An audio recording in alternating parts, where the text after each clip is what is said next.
Hello guys, in this video I'm going to show you how you can blend the overlay in CapCut PC. Alright, it's super simple. I think this video is especially for those of you who are using CapCut PC for the first time. So I'm going to select one image and I'm going to add the overlay, put on top another clip.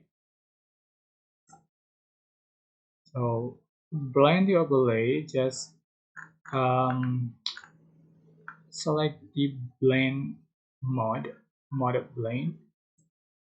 They can select um, mode of blend available here right then, or just screen darken overlay just for the opacity,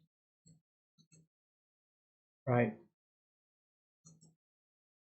And I want to choose hard light and just for the opacity. Alright, super simple. I hope this tutorial was helpful for you guys. Don't forget to like, comment, share, and also subscribe. Thank you so much for watching.